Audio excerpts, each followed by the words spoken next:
I'm the chair of the council. It's great to be with all of you today. Let's go ahead and start with introductions. I'll start by calling on members of the council. Alan, if you want to introduce yourself. Yeah, hi. Good morning, everyone. Alan Armstrong with the Bureau of Land Management, the Federal Council representative in Billings, Montana. Good to see everyone. Thank you. Eric. Good morning, everyone. Eric Spangenberg. I'm with Lewis and Clark County, City of Helena GIS, and I serve as the GIS professional member to the council. Thanks, Eric. Joe.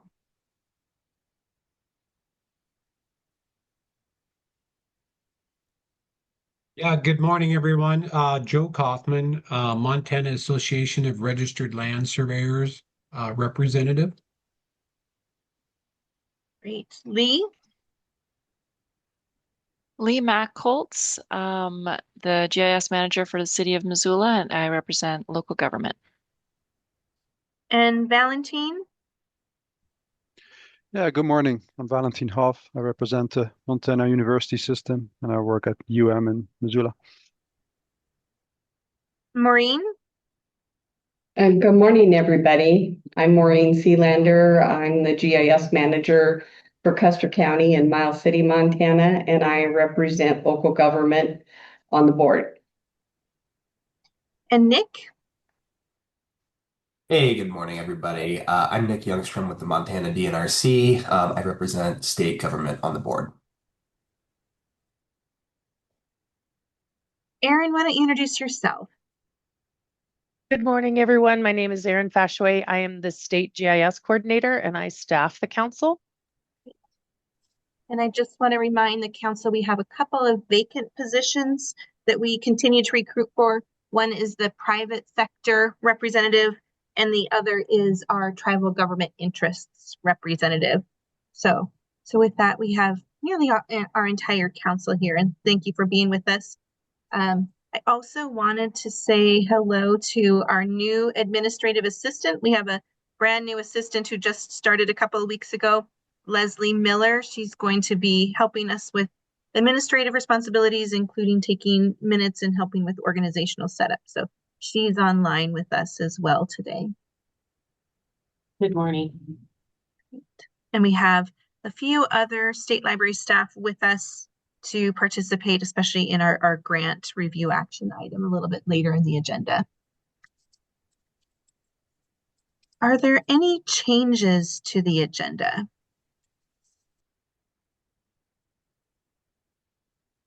Are there any other announcements? I think you had a change to the financial report.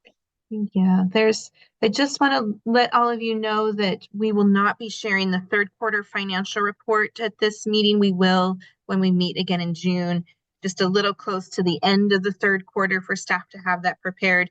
And we're also in the process of migrating to a different Tableau server where we make that financial report publicly accessible to all of you. So you'll see that third quarter financial report in our June meeting.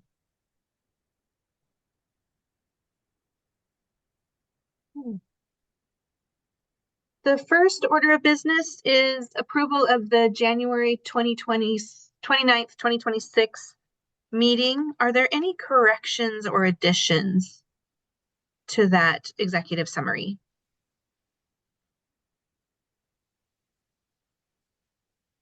Hearing none and without objection, that executive summary is approved. Let's move on to the 2027-28 prioritization of the MGA grant funding.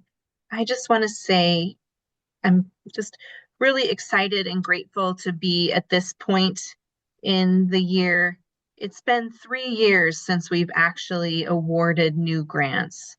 And 2 years ago, this council prioritized grant recommendations that we had to rescind. And that was just a really terrible experience, a terrible feeling to know that we had lost the funding and weren't in a position to be able to award all those grants.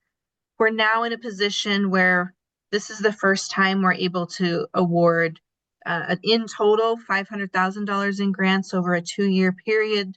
This is the first time we're enacting our new administrative rules that allow for that 2-year grant period.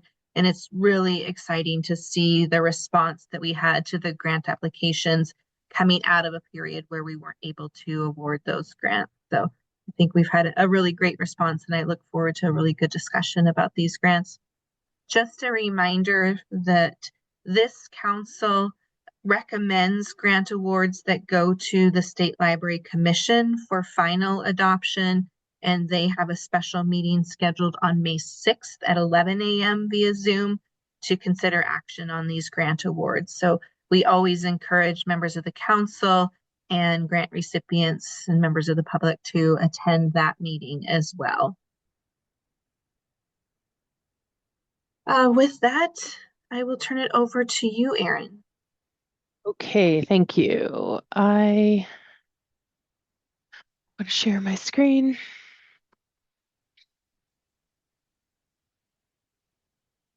Hey, Jenny, while we're waiting, can I ask a question?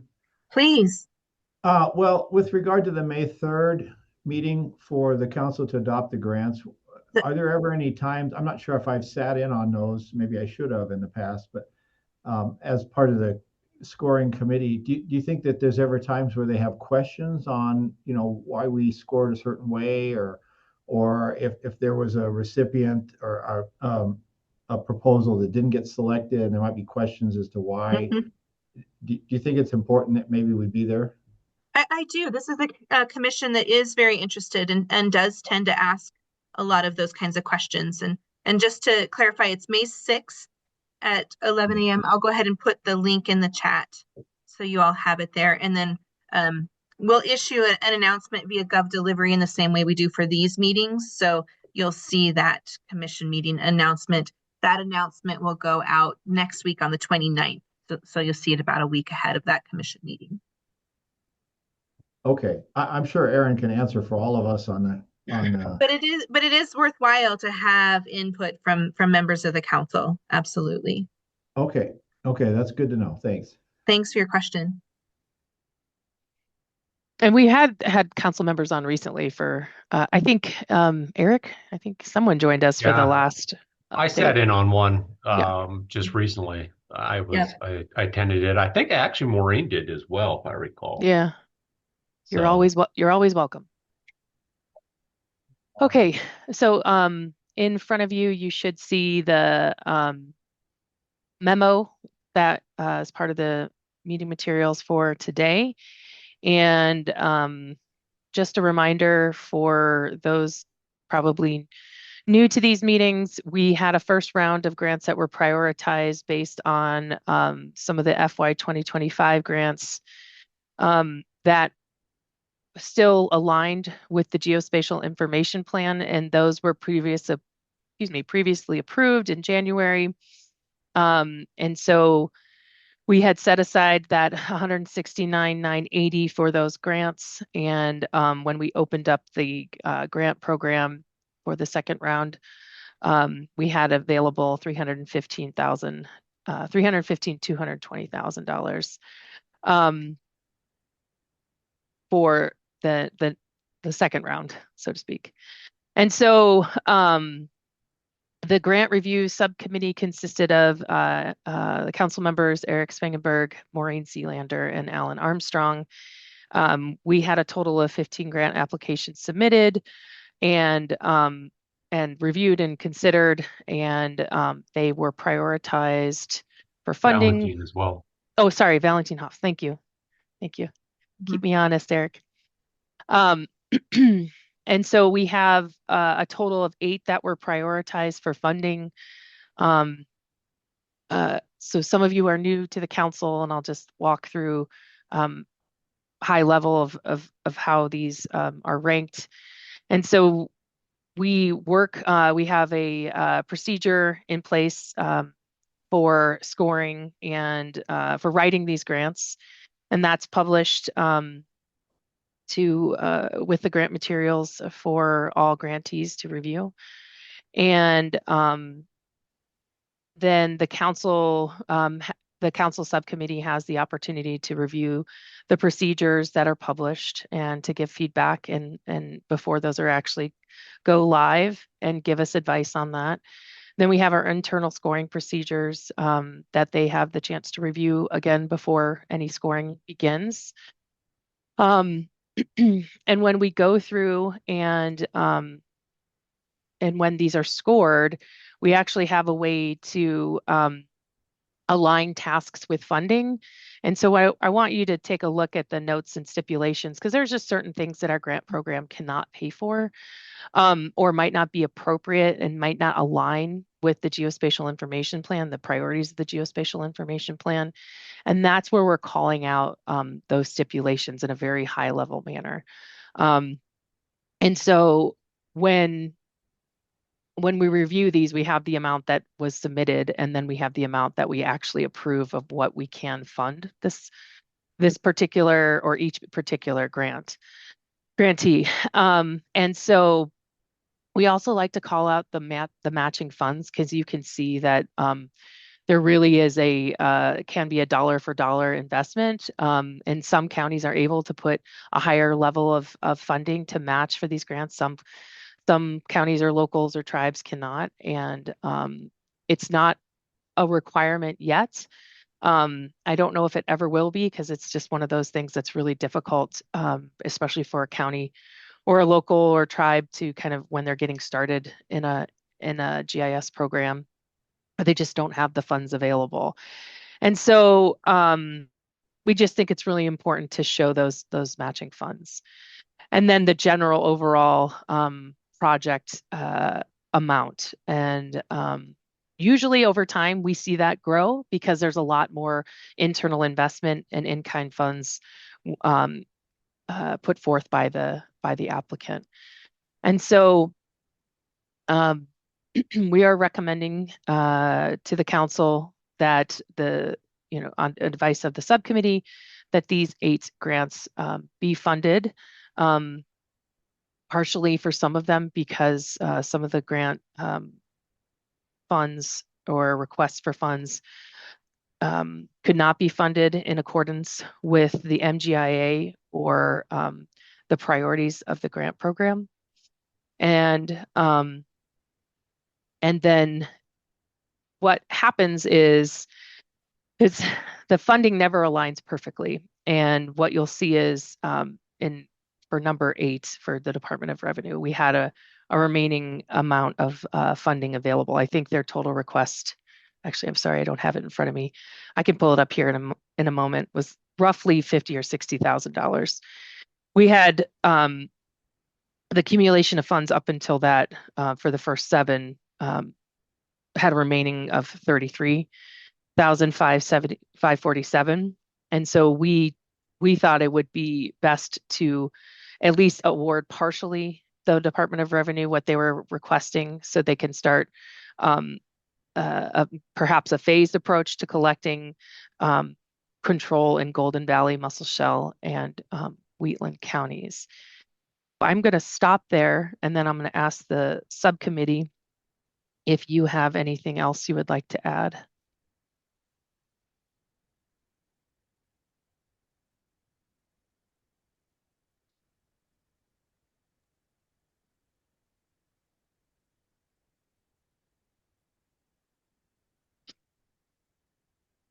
I can't think of anything, Aaron. I think this is probably the one time I think we were probably the closest in the scoring among the members of the subcommittee than I've seen before. There were times where one would, in the past, someone would score really, really low and someone would score really, really high, and we had to come to an agreement. But, I'd say, we had our discrepancies, of course, in some cases, but the top ones that came out at the top, maybe even the top 10 or so, were pretty consistent, I would say, among all the members this time, which, I haven't, like I said, I haven't seen before.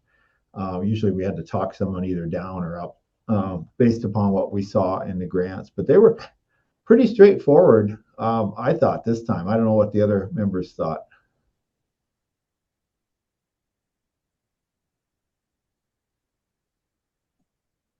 Yeah, I agree with Alan's comments there. When we met, uh, we had good discussions about coming to an agreement on the consensus scoring, and really across the board, we were all pretty much fairly close, on our agreements and being able to come to that. So, and I should point out, and it's spelled out in the grant scoring. I know Aaron and I know uh, Sean. Yeah, they spell it out very clearly that anyone, so you see Lewis and Clark there and you see Custer there. Both Maureen and I were banned from the room for any scoring related to those couple grants. Mhm. So just so that, as the council members are aware and anyone listening is aware, there we had specific rules for doing that scoring. So thank you. Thanks for making that clear, Eric. Yeah, I appreciate that. There, you can't avoid conflicts of interest in a grant program like this, whether it's someone on the professional side, or someone who might benefit, whether it's a grantee or a partner of a grantee. And so we have rules in place, and consult state rules, and so we are above board the entire time. Did my explanation of the Department of Revenue and the remaining funds and awarding them partially, did that make sense to everyone? Yes. Okay, thank you. If it didn't, I can re-explain. Yeah. Does anybody have any questions for Aaron? I guess the only thing on the Department of Revenue, did we clarify with them, would they be acceptable of just doing a partial sweep of that control and leaving out? I know they were going to sweep across those counties, maybe from east to west or west to east. Would they be able to stop, based upon the funding that we granted for them? Were they okay with that? Typically, we do that after everything has been approved. So that process will happen after the May 6th meeting. And then if a grantee cannot, then we would work through that process back, if with any remaining funds with the council. Yeah, I hope they wouldn't have an issue on that, but I guess that could return to us for a decision if they just decide to not go forward with it at all. I can't see them doing that, but I guess that is an option that we might face. That's correct. And I wanted to double check. I've just pulled up the grant. It was originally 70,000 in requested funds, so it's about half, a little less than half that's been funded here. I think you still could collect a good amount of control with this awarded amount, and we'll just have to narrow down the scope and the geographic area with the Department of Revenue, and the cadastral and mapping control theme leads to see where it'd be the most impactful to their business and to the cadastral in general. So I'm hoping that they will be in favor.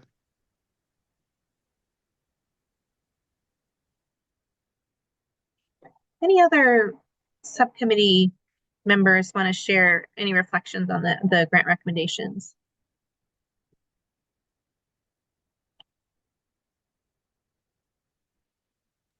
This is Maureen. This was my first year on the subcommittee, and I felt that Sean put a lot of work into giving us good direction on where we needed to go with grading.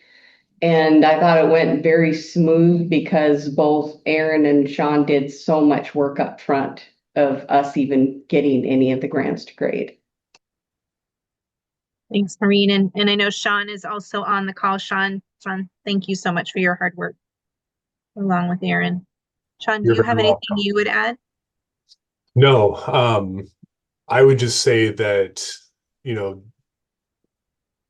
it's been like you said at the beginning, it's been a few years since we did these grants. And in the meantime, we changed a lot in our internal processes. So to have those bear fruit in a really successful, pretty smooth application and evaluation and prioritization process feels really great. So gratitude to Erin and her team for doing the technical work that I'm not prepared to do. So yeah, I feel really good about where we landed.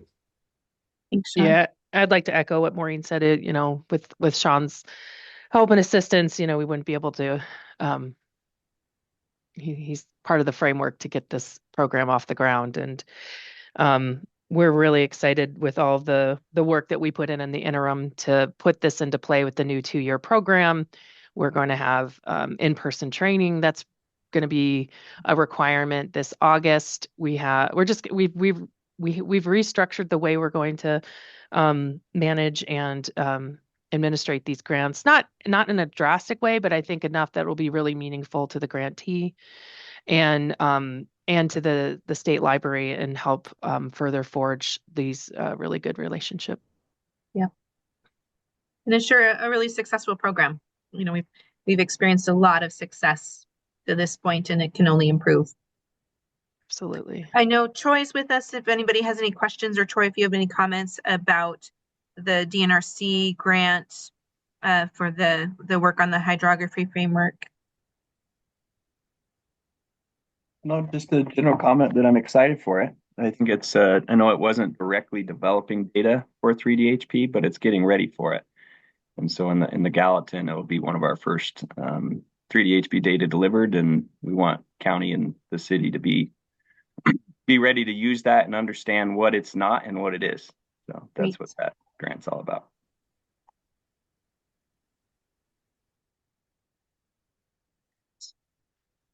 Is there any other council discussion?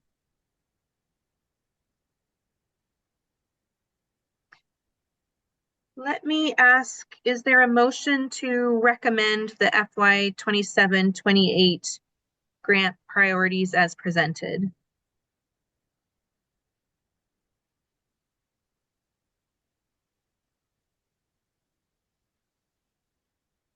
I will This is move. Valentine. Oh, Right. beat you got to it. it, Valentine. I will move to approve the grant as presented by Joe. Lovely. Valentine, is that a second? Absolutely. I'll second that. Great. Is there any more council discussion?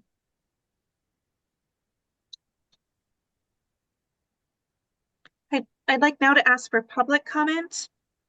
Is there any public comments or questions?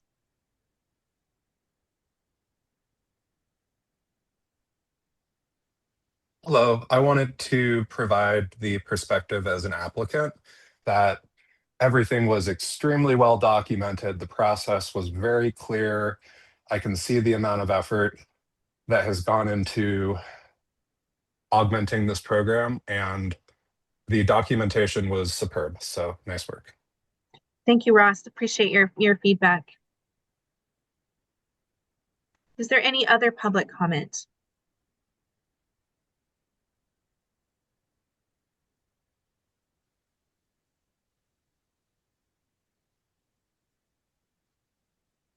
Last call, any public comment?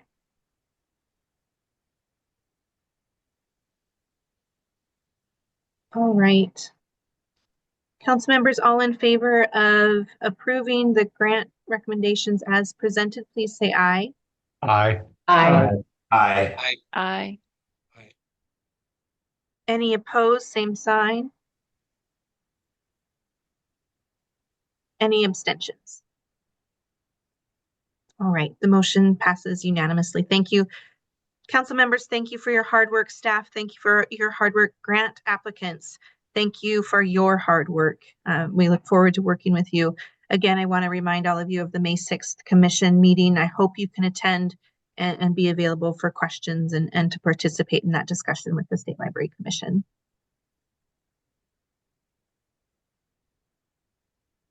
All right, let's move on to some discussion items. First, an update about the National Geospatial Information Council's mid-year meeting in Washington, D.C.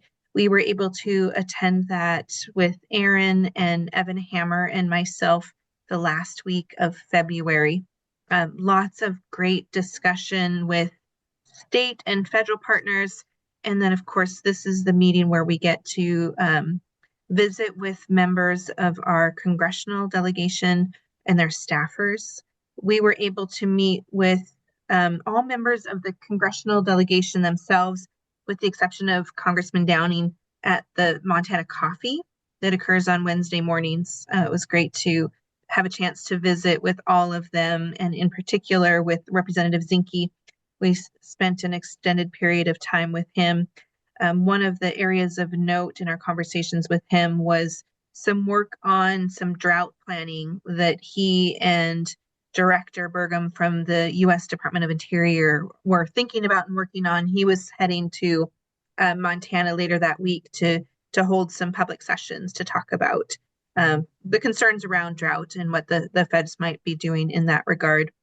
That gave us an on-road to be able to talk about some of the important hydrography and 3D elevation work and how that work should be the basis for informing any kind of federal drought planning.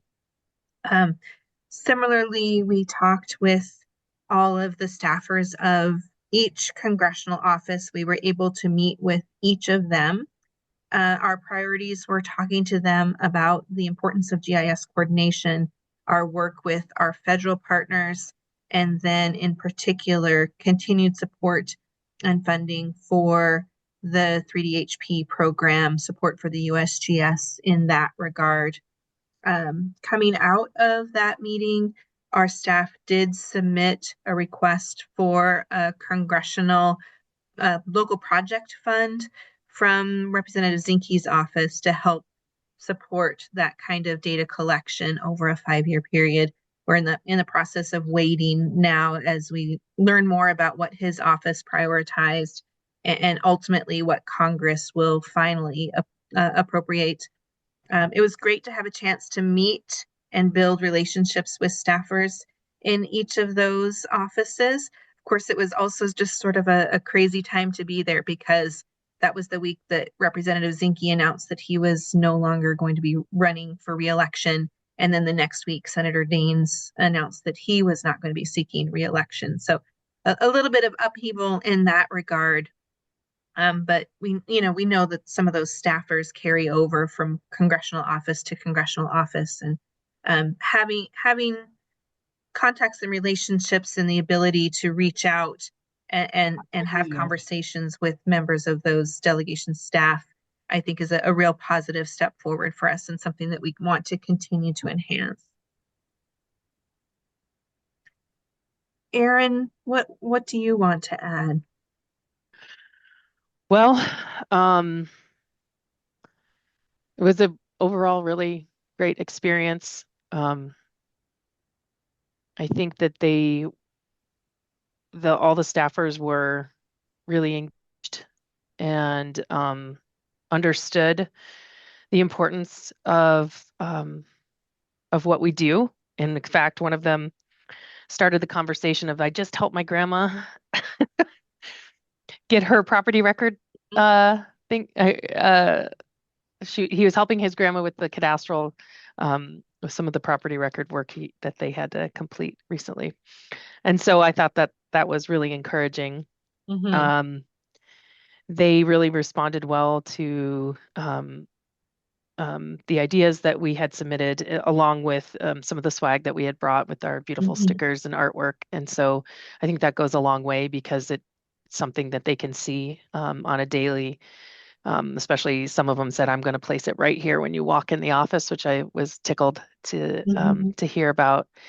It was really impactful, I think, for so many of the geospatial leadership community across states to collectively go over to the Capitol, and kind of a very important time in the nation for some of the things that were going on there.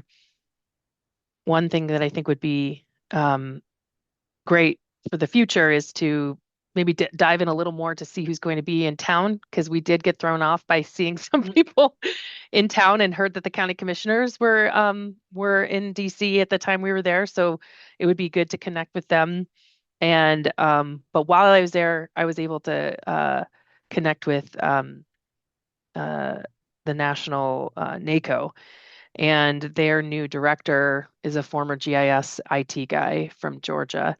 And so he was really interested to speak with NISJIC leadership, including myself and Frank Winters. He's the retired GIO from the state of New York, and he works with advocacy for NSGIC, and just trying to draw that connection and maybe build a bridge there on what we could do together as organizations that will further everything we're trying to do as a state and as a GIS community for Montana. So overall, a really great conference, and we did get to meet with because we had to step away at the beginning of a Thursday morning meeting. We missed the USGS's or I'm sorry, the FGDC update.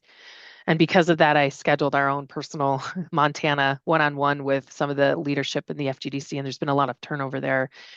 And so I think it was really great for them to hear some of our needs as a Western, small populated, but very impactful, well-established geospatial program, and to make those federal connections while we were there. So I was really pleased with that, and I think they heard us, and I'm ready to continue that conversation with them. If Edvin had anything else that we're forgetting. I don't have a lot. I mean, the biggest thing, as always, I kind of take a little bit of a historical perspective on this. Those of you that have been around know that we went to NSGIC had regular meetings in Annapolis in the 2010s, and we went regularly, and we were able to build up pretty good rapport, primarily with Tester's office, nothing about politics there, just that was the consistent, when we go back time after time, they were there, and so we really got to know them. And between, Tester not being there anymore, and then the NSGIC not going to the DC area for several years, a couple of years ago when we went, it was a learning process again, meeting these folks all over. And what I was really impressed with was people remembered us, people remembered the stuff that we do, and people are users. 10 years ago when we'd go, it was really, a lot of them, they'd heard of GIS and that was it. And they didn't really have ideas about how this could work. Whereas now we're going in and they're saying, oh, the state library, you guys do cadastral, right? Oh, I want to talk to you about land cover, whatever. And that wasn't there 10 years ago. So I'm really excited about the level of interest in the work that we do. Absolutely.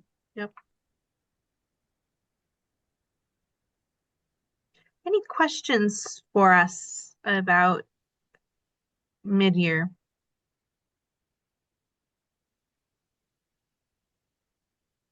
Of course, we're really excited to actually host the annual meeting in Bozeman in November. So we look forward to having many of you participating in that meeting.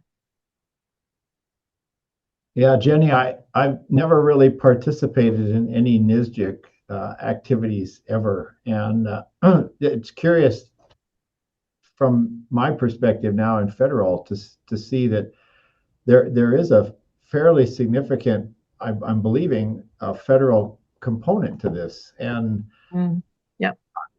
For the Bozeman meeting, I mean, do you have any idea what kind of federal presence we might expect there? I mean, I'm just trying to gear up as far as, where I can kick into gear as far as being an active member of this council and, somehow inject myself into more NSGIC business. What kind of federal presence do you see coming to Bozeman? Aaron, do you expect we'll have more FGDC representation? Yeah. I think that you'll see what's typically, which is usually a decent level of representation. We do have, I do not remember his name, maybe first name is Chris, that attends from the BLM. It's been a long time that we had high level BLM representation, but we've worked hard to try to get that level there. You've got the folks that are high level with the census, with the FGDC, with the Department of Transportation, all of them that are in charge of the geospatial programs with addressing and boundaries and next gen, obviously census, important census work that needs to be done. And so I'm hoping that we'll have VIA representation, given that it's a Western state. So we usually see a significant amount of folks at these higher levels. Then you have like program level experts with USGS, 3DHP, 3DEP. And so it's those folks who are really managing these programs. Trying to the other ones that have joined. We have a good representation, and I would hedge my bets that there'll be maybe a little more that represent Western this go around, but we always have the regulars, and I can get you lists of names and things like that too. Yeah, I recognize Chris. If it's Chris McDonald that might come, I'll need to talk to him ahead of time Mhm. about some things. But I could use, I guess, some talking points, or I Great. mean, if I do come, where I can inject my council influence into these folks in any way from a federal side. Having never attended one, yeah, I don't want to go in blind. I mean, it would be Yeah, really nice to know, where I could be most influential. Let's put it that way. that's a great point, Alan. Agreed. And I think we could potentially use a September or the June meeting. So That's kind of exactly it what I was thinking. might even roll into the next conversation, but we could make sure that we have those points for those who are going to be attending. Mhm. And then, Alan, I think just your overall expertise in local government and your background in the Montana geospatial community for years and years, I think that would be, that's also just something that you'll be able to bring um, to the conversation. Sure, sure. And I don't know if there's panel discussions or if it's just sidebar discussions or what. Yeah, yeah. The more heads up what to expect, it would be good. If you do get a chance to maybe put something out to us that are attending. This is kind of how it plays out. This is what happens. This is how you meet, and this is when stuff really makes sense at these particular times or at these meetings. Yeah, anything would be helpful. I just hate going in blind to something like this, and then after the fact it's like, oh, I should have done that, or I should have talked to them, or I should have been on that panel. I just don't want to come away frustrated because we're probably never going to see them in Montana again. Not if I have anything to do with it. Yeah.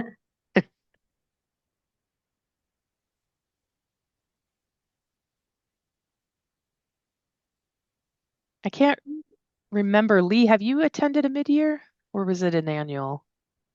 Oh yeah, you did attend a mid-year. Yeah, I've done a mid-year and an annual. Yeah. And, from my experience, it's a lot. They're quite overwhelming. Um, and a lot of it is listening, just absorbing everything. But I felt more able to contribute just experience and knowledge from a local government perspective. And I felt like I was able to frame any kind of comments or questions from that perspective pretty easily in terms of kind of coming from the council and just local government is in general. Um, in my experience is that the format of the conference, everybody's doing the same thing together, right? There's not breakout sessions, typically, stuff like that. So um, there's not a lot of preparing for panels or preparing your, making sure that you're getting to the right thing and that kind of thing. It's pretty streamlined. Um, but taking advantage of the opportunity with breaks and there's usually like a speed dating networking piece, speed networking and participating in that and just having conversations with and meeting people, I think was one of the most valuable things for me. And they had really good questions for me, and I was always able to respond pretty well just as a council perspective. So um, I wouldn't I wouldn't overthink it. I wouldn't worry too much. I think some talking points and some things that for us to keep in mind would be really great. But I also, Alan, I wouldn't overthink it too much. Yeah, One thanks, of Lee. the, That helps. Just to kind of know, I like that if everyone is in the same session, you don't have Yeah. to try and figure out, okay, where's the best place to fit in. Yeah, that sounds interesting. Yeah. I was just going to add, I think one of the things that I'm excited about is having Megan Compton, formerly from Indiana, right, Aaron? The JS coordinator from Indiana, working with the FGDC now, having that perspective as a state coordinator, working with similar communities in a state now, working with the FGDC. I think that's a great opportunity for us to make sure that the FGDC has greater visibility into what it's like to work with a variety of sectors at the state level. And I think that's going to lead for richer discussions at the NSGIC annual as well.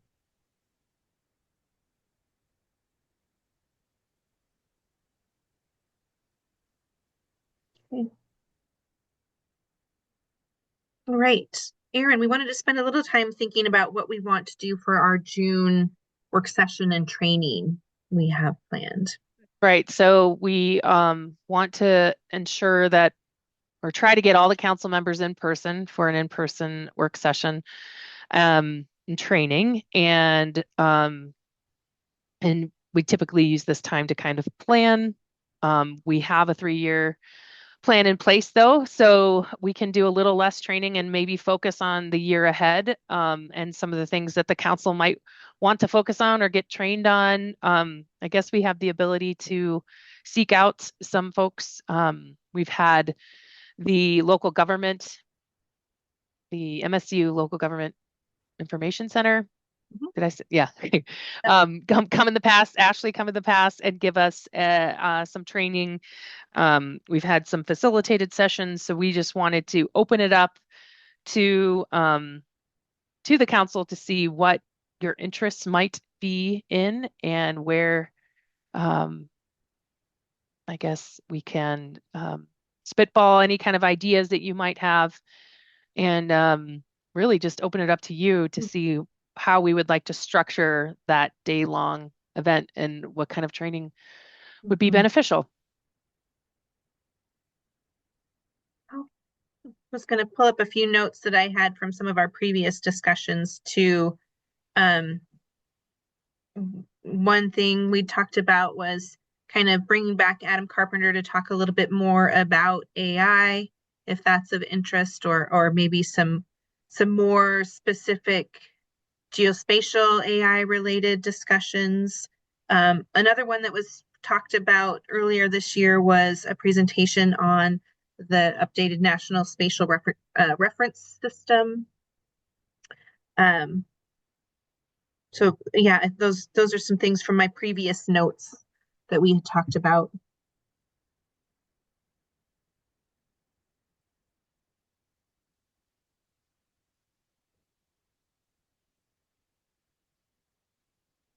Do we have dates set for these yet?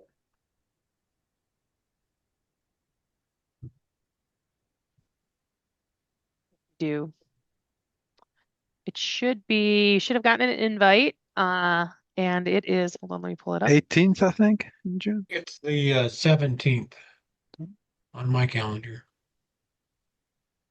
I think that is not correct. Hold on, let me open it up. I have the 18th on mine. 18th. Yeah, the Yeah. 18th. That is correct. Yeah, it's the 18th.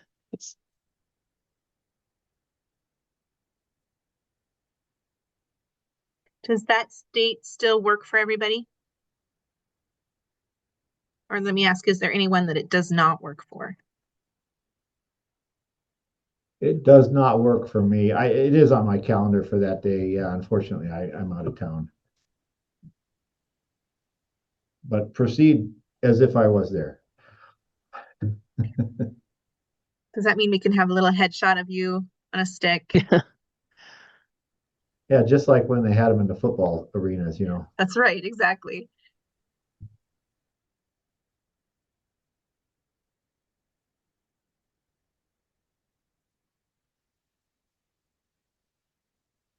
Any other thoughts about how you'd like to spend that time together? What would help you in your work as a council member?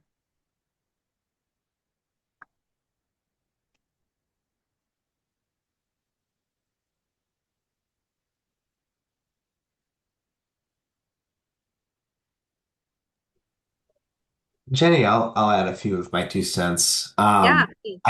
I like the idea. AI kind of resonates with me, especially if we can figure out a way to make it somewhat GIS or geospatial focused.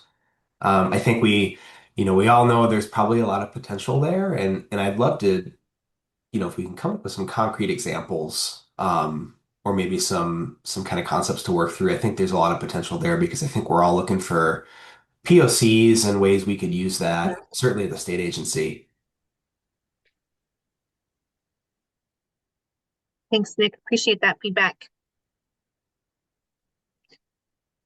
This is Maureen. I know that they had talked about using large language models to help with the accessibility issue, and since they've now extended that to another year to meet those requirements, I would hope that there would be something maybe in development to help with, AI and accessibility. Great.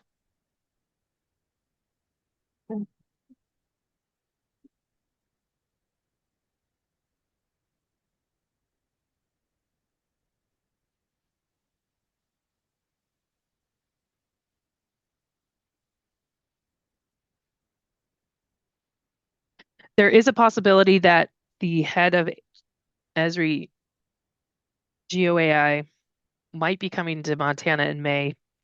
And so I can work with him to see what might be. Yeah. I could either get him back on the phone. I doubt I can get him back out, but I can potentially work with him to get some further ideas. We could, I said, the other thing would be another topic is governance.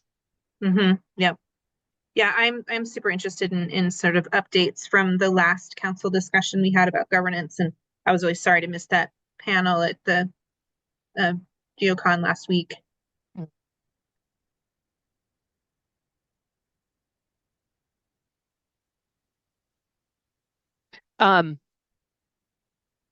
If we could swing it through the Esri EEAP program, which is an Enterprise Advantage program, would you be interested in having an Esri rep out if I could get them in person to discuss? We'd probably have to focus. Not everyone can be. I don't think I can find one person who's going to be versed in AI versus governance, but we could try to find someone to maybe talk about leadership and in those activities. Yeah. Just get everybody's kind of take the temperature on that idea. Looks like got some thumbs up. Okay. Well, I'll do some research and let you guys know what I find, and we'll structure something. And Jenny, can I call on a council member to help me develop that agenda that day? Yeah, please. Okay. So if any council would, anybody want to volunteer to help Aaron, or I'm super happy to volunteer people. Right.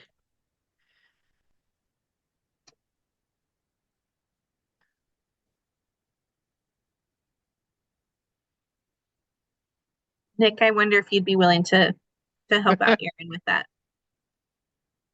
Um, I'm open to some participation there, although I think my reality, at least for the next few months, because we're entering a big portal migration phase for DNRC, I expect my time to be a little limited. So I could probably pitch in a little bit, but well, I think the reality is there'll be a soft cap on how much I'm willing to contribute and able to contribute for that meeting. Fair. We're very excited about your migration. Likewise, yeah, we're pretty stoked to be able to get away from the AGL credit situation. Nice. All right, I might just ping some of you. Yep. Okay. And then if everyone is interested, we've also been able to plan for a May Gift meetup that night before or the night of, if we can it's a day-long event, we can try to swing that. If you are interested, we could, in meeting with the community as the council, I think we could try to organize that as well. Absolutely.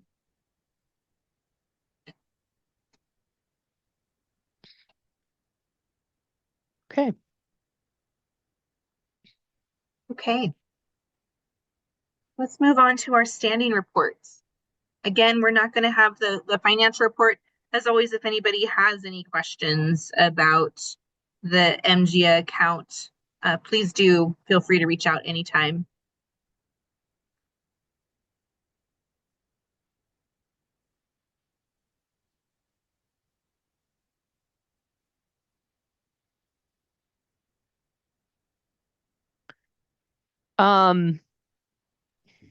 Open up the collections. I think you will start to see the growth because we're just getting further and further away from October, which is when the new collections went into effect.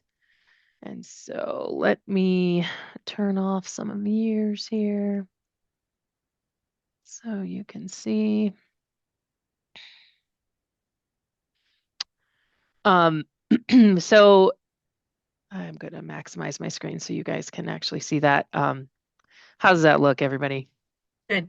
Okay, you can click on the link in the agenda and navigate this dashboard yourself if needed. So this is the update. It's always out there and available. We used to just give the council snapshots in time with the kind of like a boring chart. And so this is more dynamic and you can really dig in, and especially with the geography, if you're interested to see the collections by each county. However, you can see that in October, the fees increased drastically because that's when it went into, or the collections increased drastically because that's when the new fees went into effect. And so you can see that it's continuing to climb. If we go back and look at 2019, it's definitely outpacing years past because of those increases. And just a reminder, when we get this Aaron, information, I'd toggle 22 because that was that banner year, oh yeah, and you can yeah, see how what's going on right there. yeah, I was looking at it earlier this morning. That's why that yep. tuned me into like, oh, geez, look at this. Yeah. Yeah, so I think that's a good sign as well. That was a kind of an outstanding year. If you recall, there was the refinance rates dropped so low, historic record lows, where we knew personally folks that were refinancing at least twice in a year. And so anyway, what this is basically demonstrating is that increase in not only the increase in fees, but also we're seeing an increase in pages recorded as well. So just more activity in the market. And just as a reminder, typically this is reported through a Department of Revenue system, and then we pull from their databases and their systems to be able to put these charts together. And you're seeing it typically it's the numbers rectify themselves within about 60 days. And so you're seeing no April numbers, but in June, those April numbers will be probably solid numbers because there's just this back reporting that keeps getting done.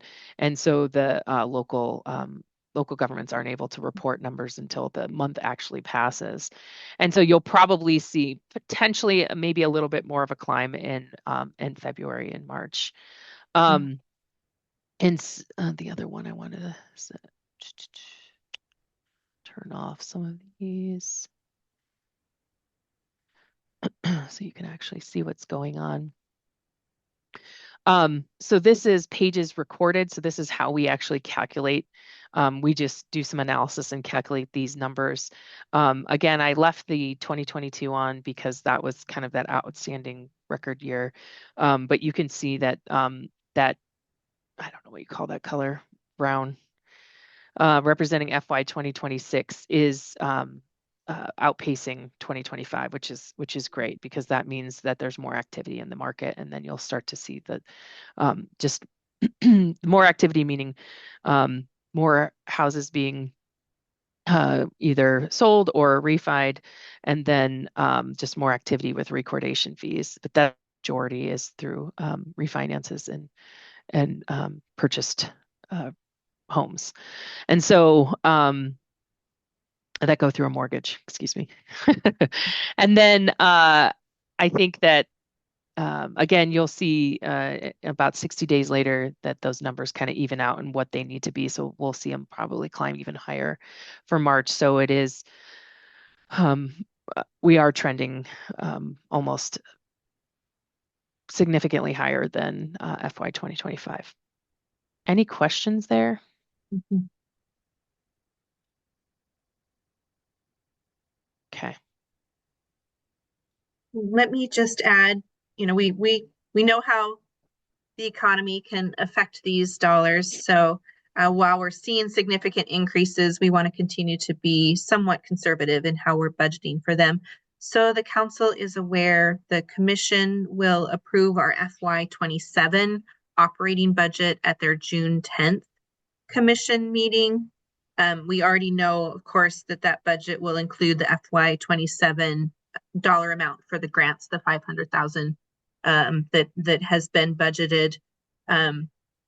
We need to account for some inflationary costs in the budget that we'll propose to the commission. And then we have some other priorities that will carry forward. Again, sort of anticipating some increase, but wanting to be conservative.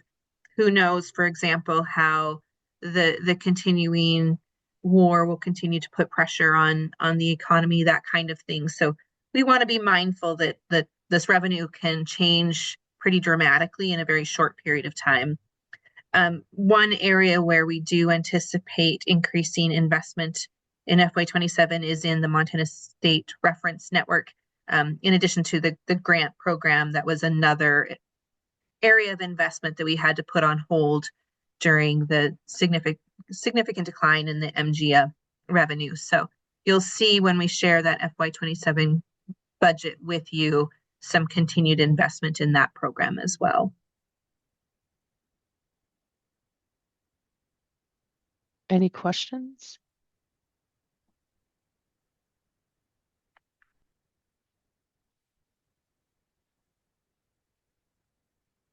Okay. All right.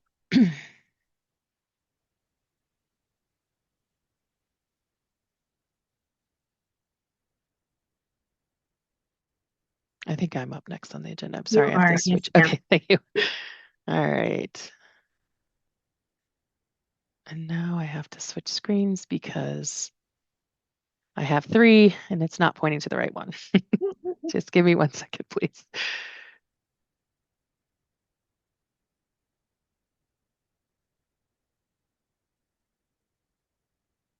Okay, I'm going to have a pretty short report this morning. So strategic planning update, this is, hopefully you're all used to seeing this. Blue means we're not started yet. Green means we're fully meet the expectations and requirements. We're on schedule or if we've I don't achieved think we're it. seeing the Oh, screen you want us to see. I what see a are you? lovely flamingo though. A flamingo. Oh, I see. Resume. There we go. Okay. I'm a fan Ta-da. of flamingos. Yeah. It's one of the things that automatically comes up on my background. I get interesting pictures each day. Okay, so blue not started yet. Green met the expectations of requirements on schedule or have achieved the task. Yellow means we're partially meeting it. Red means we're not meeting the expectations, no progress towards the outcome. And you're not going to see much differences in this report compared to last report because of some of the technology updates that we had to address with certain Esri story maps being deprecated a lot of staff spent a lot of time basically bringing those up to a newer version of the technology. And then we were prepping for the grant program, getting things ready, reviewing grants.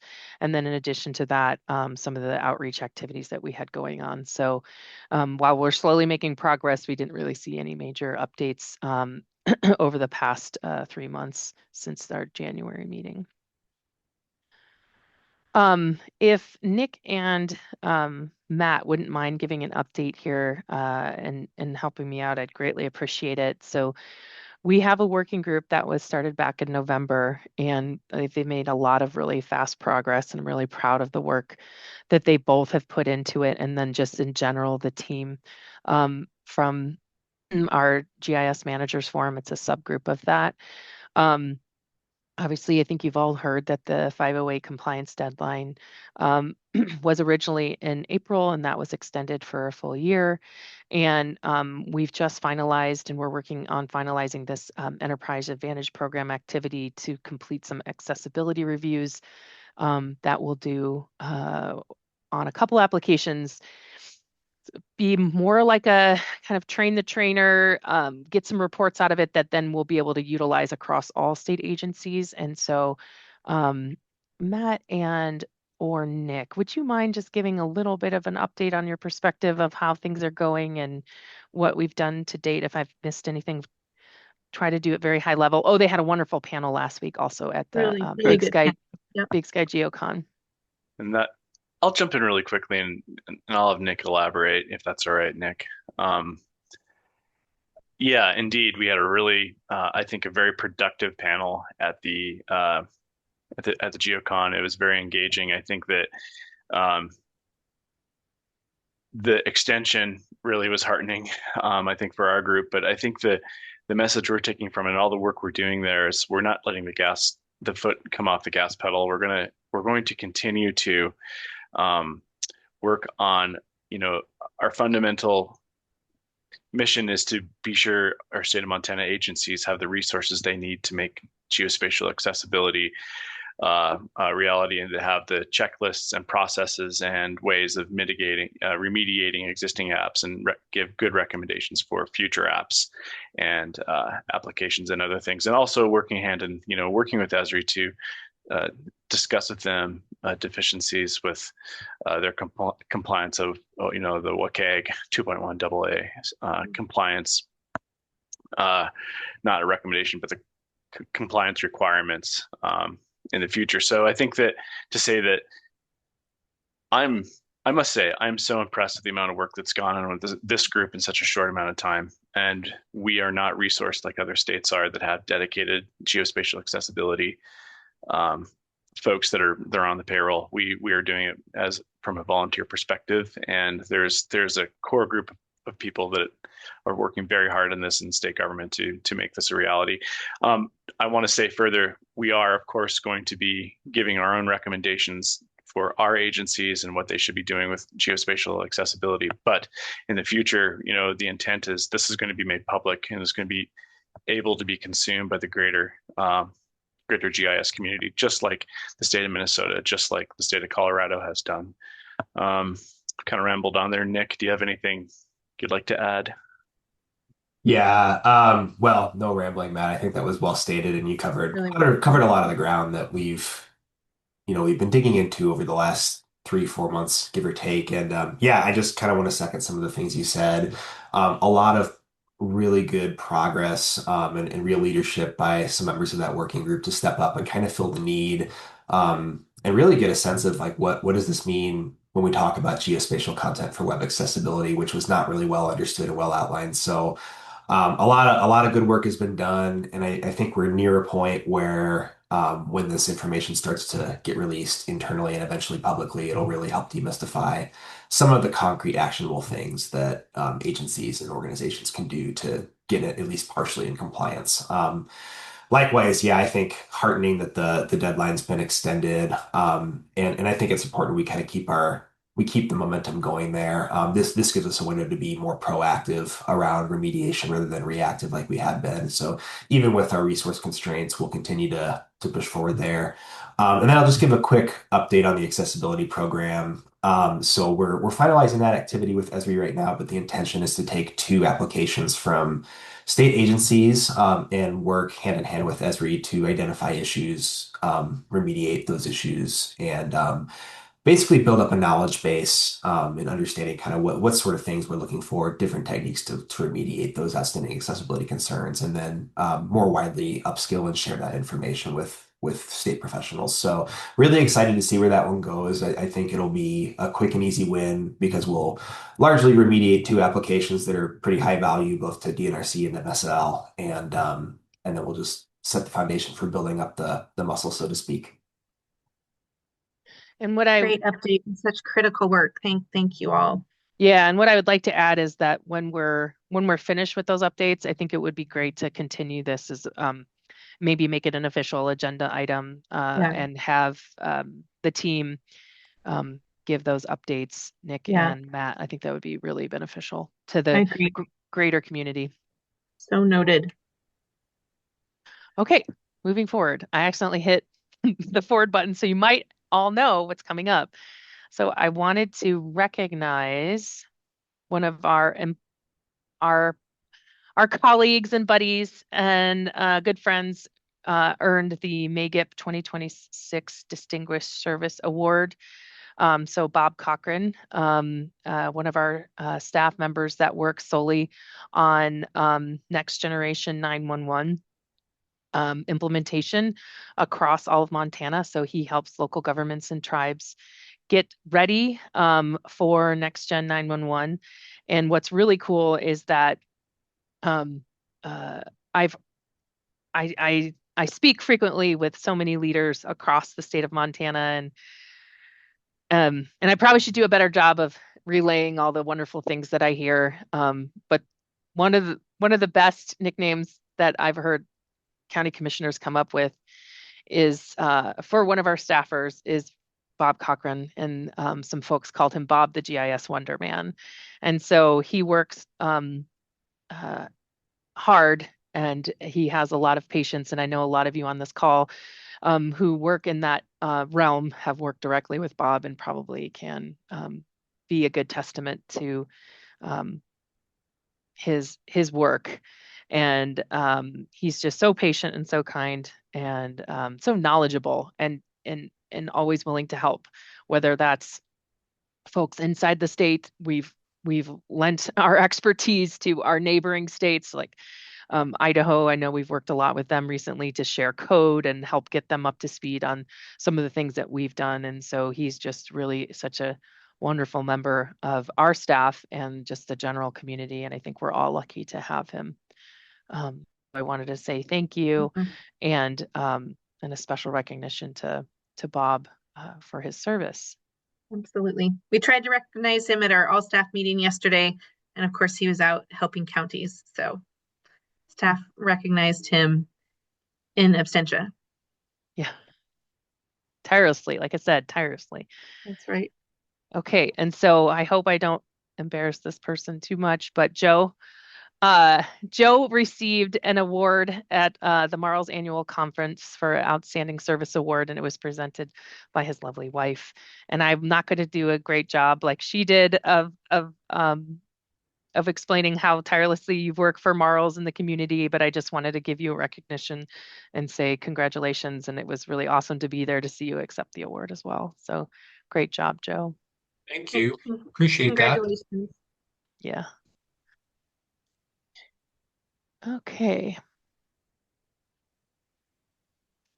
So just to kind of update you on activities that we have participated in over the past few months, we did the Mako mid winter event in Billings. As Jenny had already articulated earlier, we went to NISJIC mid-year meeting. There was an election administrators training here in town that I think Michael and perhaps Megan was able to attend just to kind of give our support and be there for the Secretary of State's office. And then the election administrators that were receiving training. The Montana Floodplain Managers Conference in Great Falls, several staff, including Troy Blanford and Megan Burns, attended that event. Of course, Marls, we had actually quite a few people attend that event. We were able to give a LiDAR workshop that was really well attended. And then we also did a panel. We are continuing to do outreach with the Department of Revenue. They're coming with us and discussing, well, basically parcels and PLSS data collection efforts. And so it's been a really great opportunity to be able to bring the Department of Revenue and answer some of those, I guess, burning questions that the surveyors have. And I'm really proud of the relationships that we've built with the two communities over the years. We've had several people attend the Dev Summit this year. There's a lot going on. I think to kind of quote what someone else said earlier about keeping the foot on the gas for technology, things seem to be changing more rapidly than they have in the past, which is kind of a cliche to say that technology is changing fast these days because it feels like it's at warp speed. Yeah. And so it's really important for us to attend these events. And like I said, several of our staff attended it, and there's just a lot of great information that they were able to bring back to the greater community. And then, of course, last week, Big Sky GeoCon. I don't want to outdo what Eric might be able to report, but it was a really great event in Whitefish. Beautiful. Of course, it snowed. And lots of really great presentations and conversations. And so it's always such a well-attended event. And it was really well attended for being so far north and west. So, really happy to have been able to be a part of that again.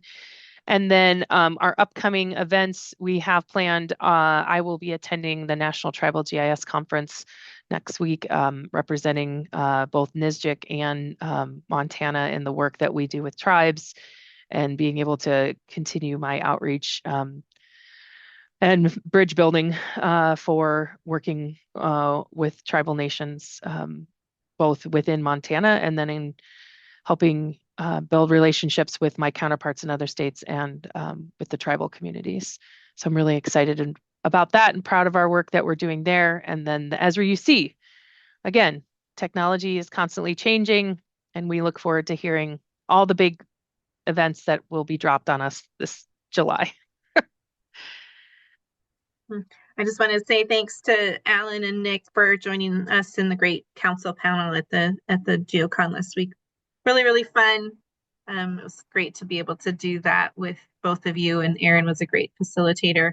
I hope we increase people's awareness of and interest in becoming more familiar with the work of the council. I think we did. I got several people coming to me saying, "Oh, I think I'm going to apply for that position." And so nice. I've got potential tribal and private business that's interests. Great news. So hopefully we can put that into play and work with the governor's office to get some new appointments. That's great news. Very cool. And I didn't get a picture of us on the panel because I was doing it. I forgot to ask someone, so I should have. I don't have proof of life. Oh, you did? I do have a picture, Aaron. I'm sorry. I didn't get that to you yet after that crazy week, but I should have provided, but it'll be in the next meeting. Yeah, we can do it in June. I also have several pictures of staff, which is funny because it's all pictures of them doing this with the arm, and it's like the I'm a little teapot demonstrations. And Jenny, I have to say that I think today was a good. I don't know if we knew there was going to be a snowstorm, but if you look outside in Helena right now, it is coming down, and it is a good idea. We went online only today. It's quite the storm. I'm supposed to drive to Polson tomorrow. Yeah. Fortuitous. We'll see. Okay, so I think up next I think we're just going to go straight through council members. I do have an order, so we can stick to that order, or we can go as volunteered. But first up, I have Eric Spangenberg, and I do believe Jackson did jump on, make it president. So if you're ready, feel free. I'm here. Eric, I can start, and then you can jump in if that works.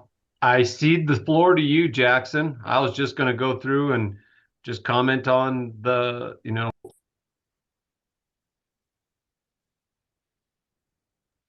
I will cede the floor to you, Jackson. Okay, I heard you, and then you went on mute. Yeah, I moved my mouse away from the Oh, got it. Zoom screen. Yeah, and so much for holding down the space button. So No, no worries. Um, Well, yeah, it was a great GeoCon last week. I think we've covered pretty well how involved Montana State Library was. So just a huge thank you to all the staff, everyone that presented, and the State Library was a diamond sponsor this year. So I just want to give a shout out because that partnership is super important and really helps us put on a great conference. We have some very early returns. We do a post-conference survey, so I'll plug that if you saw that in your email. We do pay attention to those data and really take that into consideration when planning future years. We had 225 total attendees, which, as Aaron pointed out, for being in Whitefish, we were very happy with that number. The keynote was a big draw this year, getting John Nelson from Esri. Got really positive feedback, both on his talk and overall. Just me chatting with folks, it seems like it was the talks were well attended and were valuable for folks across both public and private sectors working in GIS. So next year, not too early to mark your calendars. It's April 12th through the 16th in Great Falls. And we don't have a keynote locked in yet, but we will be working on that soon. And just finally, just a thank you to Eric for his role serving as the liaison between MGAC and MAGIP. He's been awesome and really helps keep us connected with the great work you all are doing. And then my last note is we are in election season for MAGIP. We have 4 open board positions right now. So we have vice president, which is a 3-year term really because you serve as vice president for a year, you move into the presidency for a year, and then you go to past president for your 3rd and final year.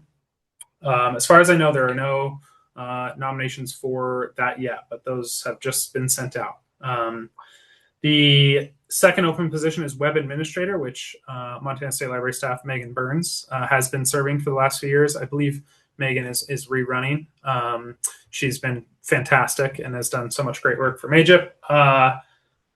Member development chair is the 3rd position. That has been Helen Paris with Pickett has been serving in that role. I believe she is also rerunning. This is not to discourage anyone from putting their name in the hat. And so the member development chair really works on outreach to our members, soliciting feedback throughout the year, doing things like salary surveys, that kind of thing. And then conference liaison. Yes, thank you, Eric. And then conference liaison, which another state library employee, again, just showing how involved you all are with MAGIP, Jeff Hedstrom.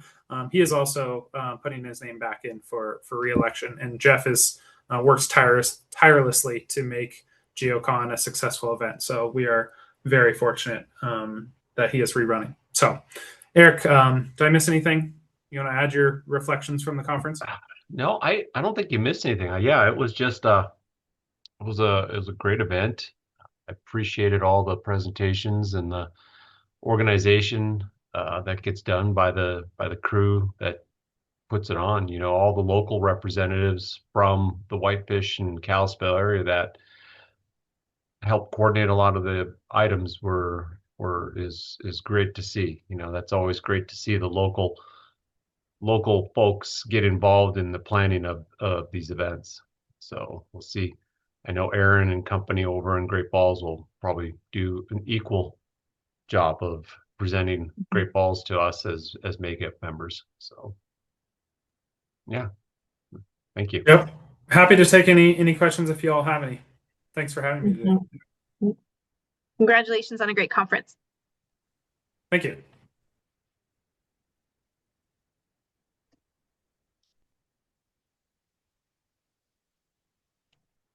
You let me off the hook. Thanks again. Valentine, do you have any reports to share?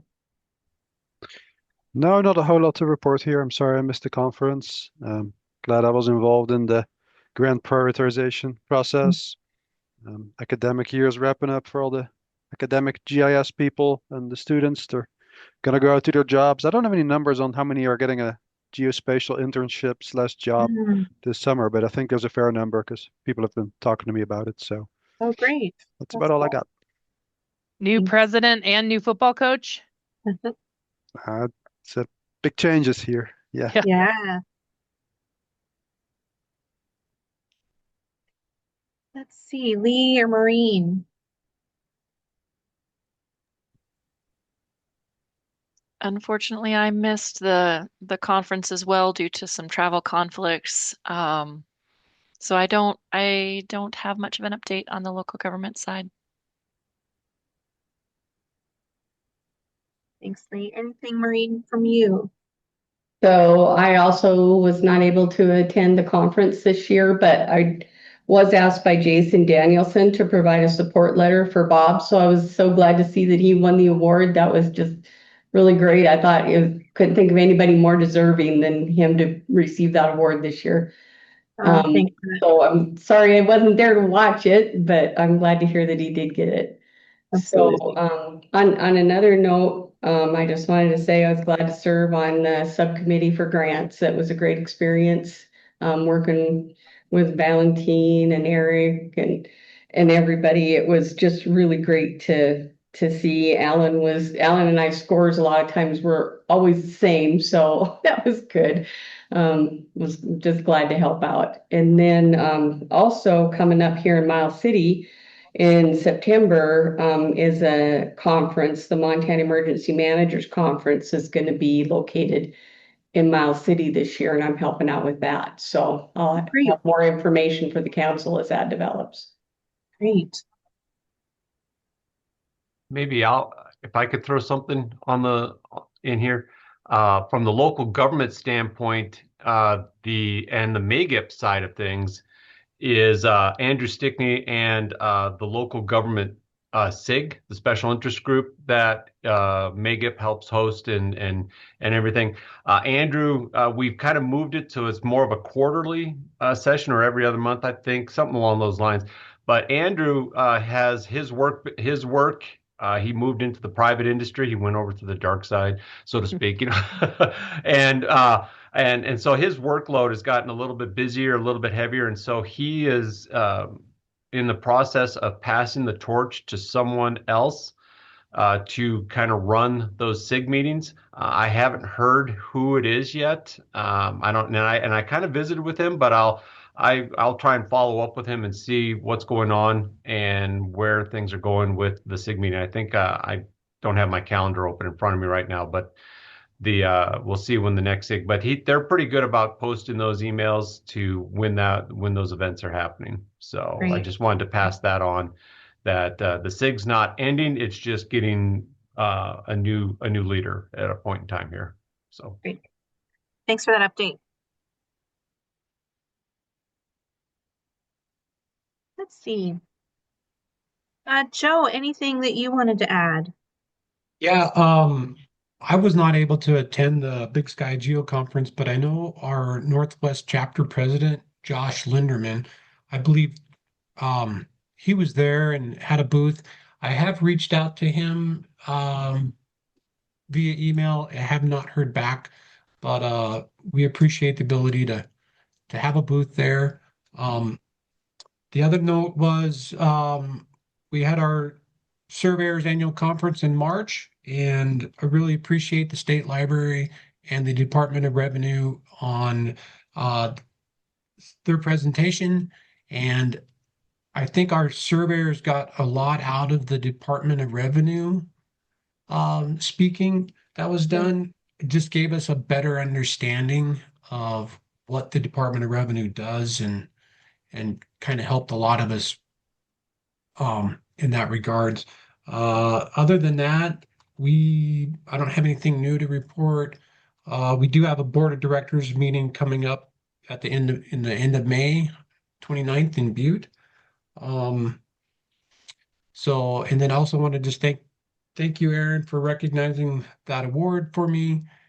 Stepping down to secretary treasurer has been a nice relief for me. So, but other than that, that's all I've got. Thanks, Joe. Yep, thank you. I think Adam was able to join us today, but Nick, anything else you wanted to add? Yeah, I have one other update I can share.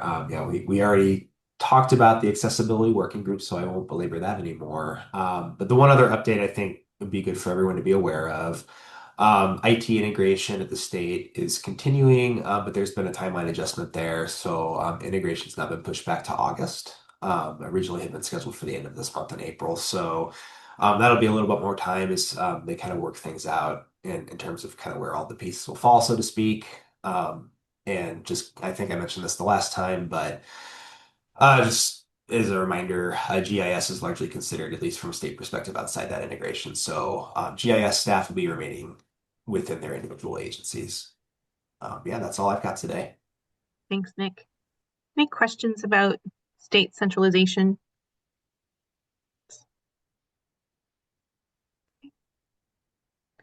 Alan. Yeah, happy to participate as the federal rep. I keep trying to build up excitement among my other federal reps to participate, or at least give me feedback if there's anything critical that they'd like me to convey to the council. So still working on that. I expected a couple people to show up today, but they didn't get it. I hope I didn't send them the wrong link to the wrong Zoom meeting. But I sent them the agenda, so they would have had that. But from the committee stand or the subcommittee for the grants, I'm very excited. I've been trying to get a lot of excitement going, especially in our agency here for the cadastral updates with the various counties that we're going to hit. As you know, we help participate with the state library on the parcel fabric. We've got a dedicated person that works strictly with Jeff. And our goal is to get a lot of things aligned to that parcel fabric in Montana. We've completed the Dakotas, but we need to finish Montana. So those updates are exciting for us. Anything new that picks up anything in the hinterlands that we can help adjust is good. I know that they're geared towards more urban development, but it all kind of stretches and fits and helps a lot of those rural areas. So very excited. I've tried to push that around here at our BLM cadastral survey a lot, and I think people are starting to pay attention, which was good. We actually are going to receive a SAG award in July, the BLM cadastral survey, of which we figure like it should go around to all the offices, kind of like the Stanley Cup, and everyone get a chance to hold and kiss it, but Chris McDonald will be there along with S&P Global, who we work with a lot with Jeff, our contractor, geospatial contractor in parcel management. So they'll be receiving that award on the behalf of all of us in the cadastral surveys for the BLM. Federal conferences well, actually federal participation at conferences is going to be really, really slim. I think the only reason I could go to the GeoCon was because council paid. For me to say I want to go to a conference like the Esri User Conference, it's just not going to happen, and that's true for most federal employees. We have to actually go all the way to DOI headquarters for approval for attending any conference whatsoever. Especially if we're going to speak. So in order for me to speak at the GeoCon, I had to get approval from headquarters that it was okay to speak on behalf of the BLM. So that's going to be attendance will be way down. So I don't know if that's going to affect the NISJIC at all or not this year. I mean, all agencies are being squeezed for travel. Let's put it that way. One of the things that we're really pushing for real heavily at the department is nationwide data standards. So you probably don't know how the BLM is set up. It's kind of like, counties in Montana. We have different regions. Our region is Montana, Dakotas, and then there's a region of Idaho and Utah and Colorado, Oregon, Washington's a combined region. So we have different regions that are all doing kind of the same kind of GIS work. We're building up cadastral layers or areas of critical environmental concern or leases or surface ownership, subsurface, wild horse and burrows, and all that stuff, all of our boundaries. Well, we all kind of operate independently, although we all meet together and try to be one cohesive unit. Well, at the headquarters, they're like, you shall now build one national data set. And we've kind of been doing that for a long time, but to compile a national data set of, say, surface ownership or surface management agency, basically, is not surface ownership. Who manages the land, whether it's federal or parks or um, um, Forest Service and things like that. To compile a nationwide data set takes months of FME work to combine all this information from all the different states. It'd be like combining all the counties into one thing, for Montana. Um, Pick a data set and try and do it in a day, and it's hard. That's what they want us to come up with. They want, basically, if we make a change to any of our GIS data this morning, Washington wants to see it by afternoon. And technically it's possible, but organizationally it's a huge mountain to climb. Yeah. So we don't know how that's going to play out. This is what they're mandating that we do, and they're saying get it done. Some of us feel like if we don't get it done, they're going to give it to somebody who can. And we don't know who that is, other than maybe the USGS, Fish and Wildlife Service. They seem to have their act together a little bit better than we do. So that's kind of where we spend a lot of our time, is working with the different states to try and combine one national data set. And those are some data sets that maybe you consume as services. You can go to blm.gov and pull in a lot of those data sets. So you can go to our hub site and pull in that stuff. So we're spinning a lot of wheels trying to get this thing off the ground nationwide for the BLM. And that affects BIA as well, Park Service, Rob All, Forest Service, same kind of thing. We're all in that same kind of boat. Yeah, happy to participate in the NISJIC. I guess if you can get me there, I'll be there, because I don't think I'll be able to get that approved. And I know I think I sent something into Aaron about that.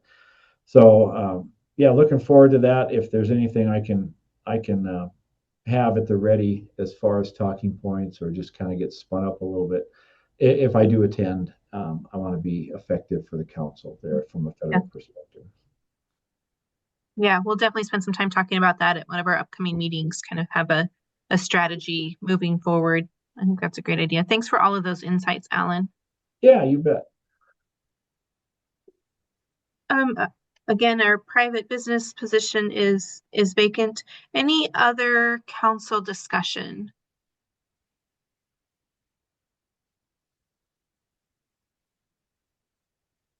Any other business or announcements?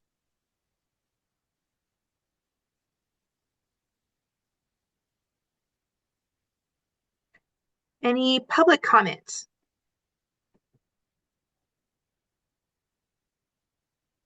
Any public comment?